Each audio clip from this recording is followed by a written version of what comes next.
అందరికీ శుభోదయం. రోజుకొక మంచి మాటలు, ఈరోజు ఒక మంచి మాట. కాలం ఒకేలా ఉండదు.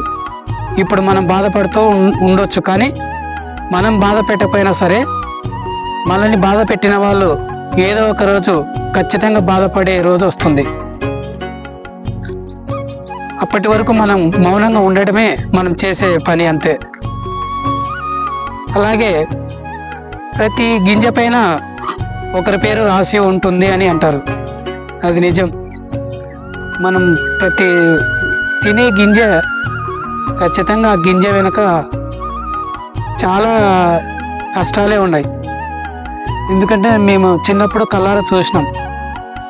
ఆ గింజను పండించే రైతు చాలా ఎన్ని కష్టాలు పడతాడంటే చాలా కళ్ళారా ఉండి చూసినాము. ఖచ్చితంగా రైతు నలుగురి దగ్గర అప్పు చేస్తాడు. ఖచ్చితంగా నలుగురి దగ్గర అప్పు చేస్తాడు. ఎవరి దగ్గర అంటే ఫస్ట్ దుక్కి తినడం కోసం వడ్డీ వ్యాపారస్తుల దగ్గర అప్పు చేస్తారు. రెండవది కిరాణా కొట్టు వాళ్ళ దగ్గర ఖచ్చితంగా అప్పు చేస్తాడు. మూడవది మందుల షాప్ దగ్గర అప్పు చేస్తాడు. నాలుగవది మార్కెట్లో, హోటల్ మార్కెట్ కానీ ఏదైనా మార్కెట్ యార్డ్లో ఖచ్చితంగా అప్పు చేస్తాడు. ఎందుకంటే ఖచ్చితంగా ఈ 4 చోట్ల ఖచ్చితంగా అప్పు చేస్తారు.